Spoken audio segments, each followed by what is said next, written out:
We've just purchased this 1930s renovation project as first time buyers and first time DIYers. We've got a £30,000 budget to stick to modernise this house into a nice new family home. We're going to be documenting the whole process from start to finish, showing you the ups. So that is the whole ceiling down and downs. You see like a hairline crack that side. In the last video we gave you a sneak peek introduction to this project and what you can expect from the series going forward. So if you haven't watched that video already, make sure to go back and watch it. And without further ado, let's get into week one of the renovation. So the next task is we need to do something about this ceiling. So as you can see here, we have got a ceiling which is basically falling down. So I need to take this down because we need to get it kind of boarded over and stuff. So I've just had the plasterer and the builder come around and they've basically said that needs to come down. It's not suitable to basically skim over. They said it will just crack. So I need to take that down so we can then reboard it. And the same with the rest of this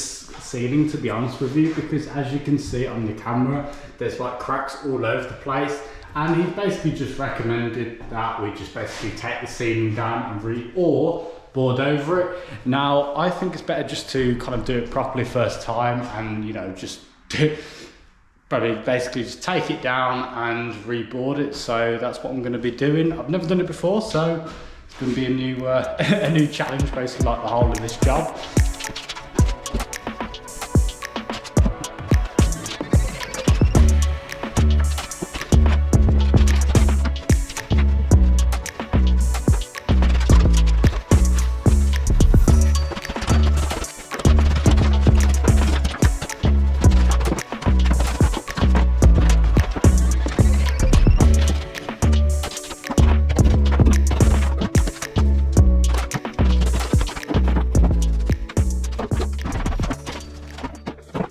Now, just to give you a bit of a rundown about what's happening here, the timber that you can see here wasn't attached into the timber that you see here, which meant the plasterboard that was attached to that timber was sagging. Now, I don't know if this is meant to be connected or whether it wasn't before or whether the nail has just rusted away, but it's something that we need to sort. Since this video, I've been advised that we need to replace this timber and also install a new timber to support the roof. So there is a little bit more work than we originally thought in this area, but it has to be done and it's the joys of property. I thought that would have to come down. Yeah. When I was looking at it, it was sagging in the middle. When I was speaking to Ben, he just said, you know, if you, not Ben, Luke, you know, when you skim it, it'll just crack straight away. Exactly. So because this one was loose, it didn't, I think the nail that they put in originally, it like rotted away or something, so that was completely loose. Have you warned Rachel? Today is day 4 of the house renovation. Today I'm going to be focusing on getting the rest of this wallpaper stripped in this room, and that's pretty much it for the wallpaper. There's a little bit on this landing area which we need some stairs to get to for that bit, but this room's pretty much all stripped now, and I did this room yesterday as well, so I do need to get it off the ceilings though, so that's, I guess, something else to do today. But apart from that, that should be the whole house stripped, because the room inside of here, obviously that wall's coming out and possibly this wall's coming out as well. So that should be all right. So it's just this room and we've pretty much stripped the whole house, which is good. Now today we've got the electrician coming around to do some testing and see whether we need a new fuse board or not. So that'll be interesting to see the result of that. And we've also got the structural engineer coming today, see whether we can remove that load bearing wall downstairs and also provide some calculations so we can actually, you know, get an idea of what steels need to go in there. So that's the plan for today. So yeah, let's get cracking.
looks like a little firework.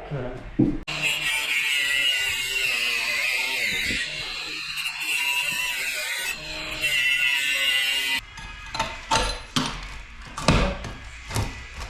might be able to put it.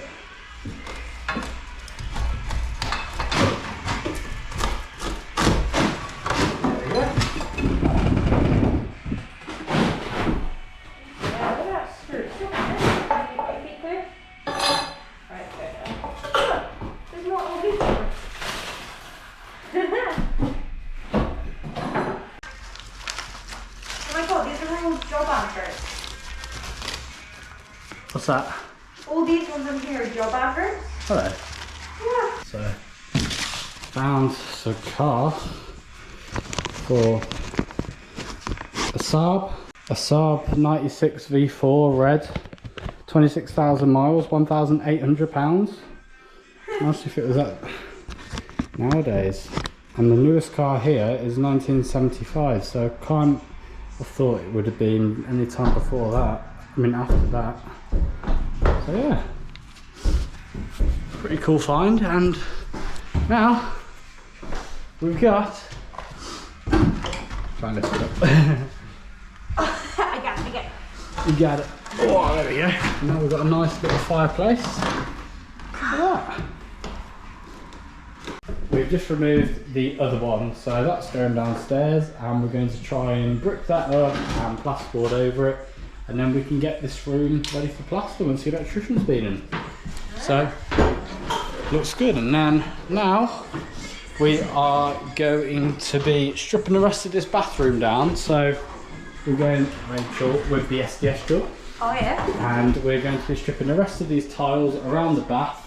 Now we would strip the bath and the sink out, however the stop tap downstairs is actually seized and we don't know where the externals knock off is, or the external shut off valve is for the water. So yeah, that's fun. So until we know where that is, we won't be able to strip out any of the bath stuff because there's no way to isolate the water. So that's fun because they don't have isolation valves on. So let's get into stripping the rest of this bathroom, including the tiles, and yeah, let's see.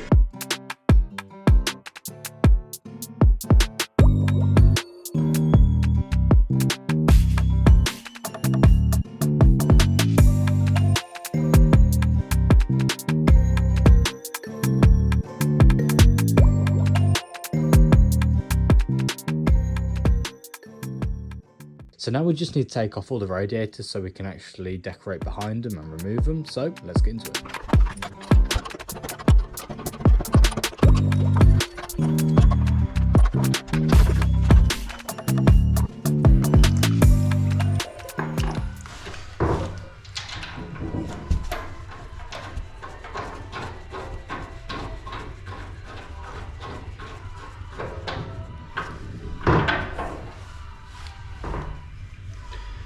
Yeah, so just put a compression stop in. I actually bought these. I bought the wrong ones yesterday. I bought the ones with the olive and the nut. But just found out, wow, I totally forgot that I could actually put these in the end of the radiator. So I'm just going to do that on both sides, turn it upside down and just not wait for it to drain down, because I think these, I think we're getting rid of all these. I think we're changing them all. So yeah, result. Rather than waiting now, I'm just going to put this stop end on.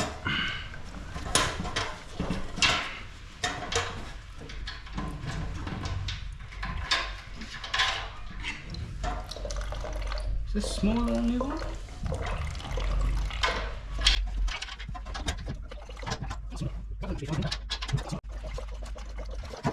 Right, I think I'm going to have to.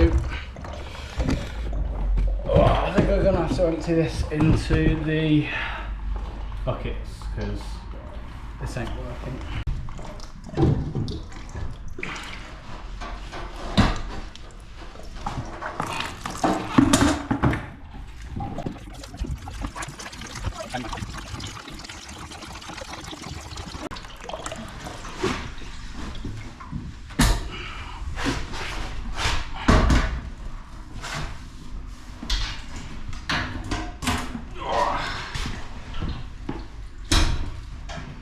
So that's that radiator off. Turn it upside down so the water stops draining out of it. Bit of water in there. So yeah. So I have put in the cap ends for each one because we're going to be leaving these radiators off for a long time. So what I don't want to happen is to basically leave these open and then for us to have TRV to leak or the head to slightly turn and it to go everywhere, even though the system is trained down now. But yeah, taking the brackets off, so should be all right. So I've done that radiator. The floors are all up because we found a lead pipe. So that's my next job, to identify where that lead pipe is. Rachel's been stripping the ceiling and left all of our stuff everywhere. But yeah, that one's removed and capped off both sides. We've done the bathroom one. Now, I totally forgot, but the rails are 3/4 inch, not 1/2 inch. So I brought the wrong cap ends because these are only 1/2 inch. So I've ordered another 2 3-inch ones, 3/4 inch, sorry. So we can cap those off. Rachel's going to collect those when she's back later. So the last one is this one in the small room. Rachel's been doing a bit of scrubbing because there's a little bit of mould everywhere. And yeah, we've just got that one to move. So now this door is being rehung, so I think this is going to have to be moved over. But for now, I'm just going to remove it, just so we can sort the, just so we can remove the wallpaper so it can get plastered. So yeah, it's coming along quite well. We're on day 5. Feels like we've done a fair bit. We've removed the fireplace as well. I think we've done a time lapse of that. We've removed that fireplace as well. So yeah, we've done quite a lot in 5 days, I think. So going forwards, this is the last day that I have full day anyway during the week that I have. I've taken time off work. But yeah, from now on, I'll only be here kind of Wednesday night, Thursday night, Friday night, Saturday and Sunday all day. So Saturday and Sunday are the days where we're going to be able to get the most done, because at night I'm not going to be able to do much loud things anyway, just to not upset the neighbours.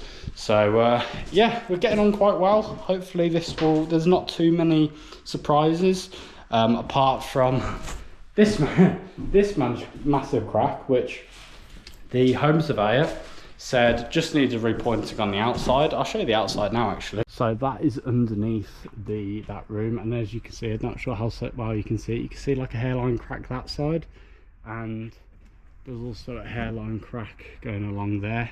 So when we do the configuration for the kitchen and the dining room, because that middle wall is coming out, I think we'll have to put a new lintel across there, just to kind of support that, because I think that's just dropping, and then obviously it's cracking there. And you know, if we don't do anything with this and we replaster that's just going to crack straight away. So it's better off doing it right first time, and yeah, making sure the job's done right. So we're going to get a new lintel across there, and depending on what side we have the kitchen, we'll decide what we're doing, whether we have French doors here or keep the same door or whatever we're going to do. So we'll work it out eventually, but yeah, that's just an extra cost which I didn't think we'd encounter, but it's better to do it right and know it now than when everything's plastered. So as you can see on the inside here, you can see the cracks. So this wall's coming down.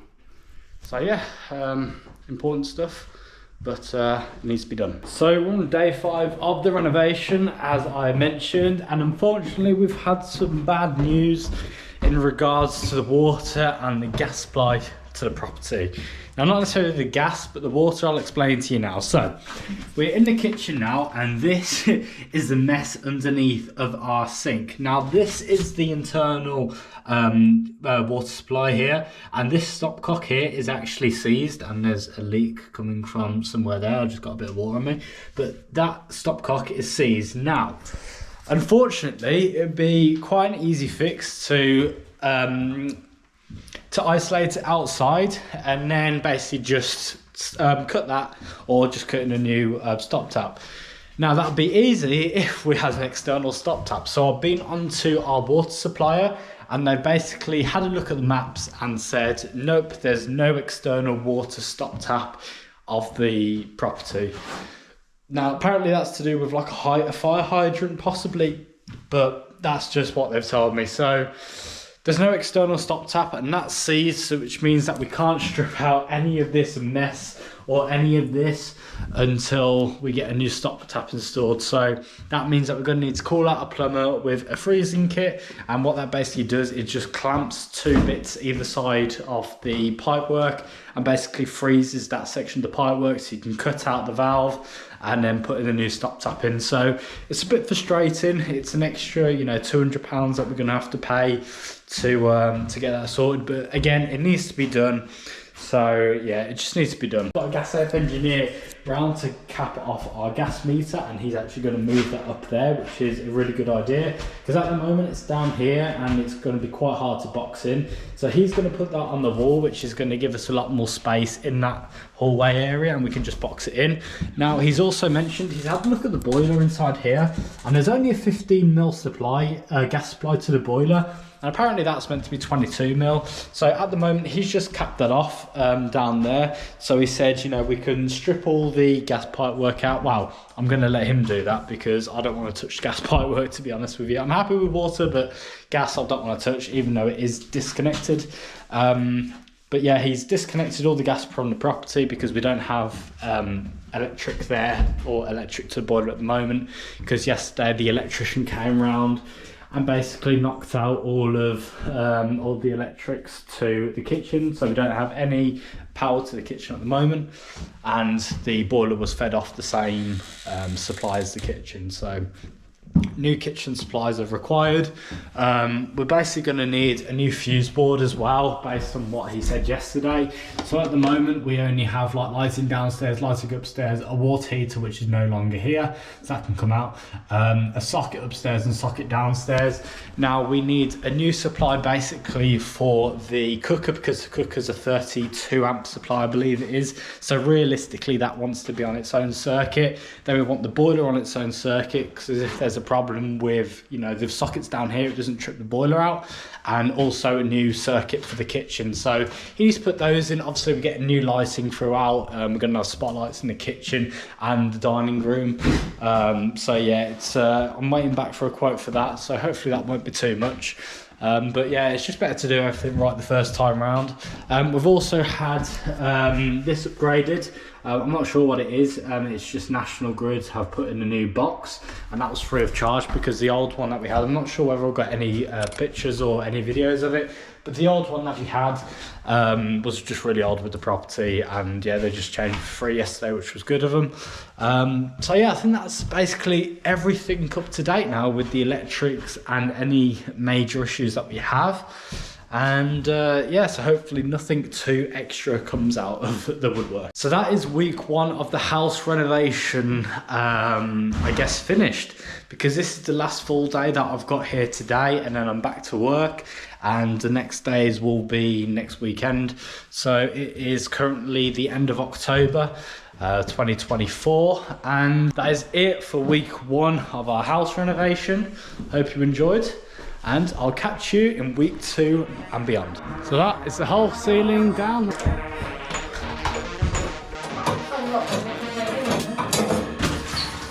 Oh, you hold it there.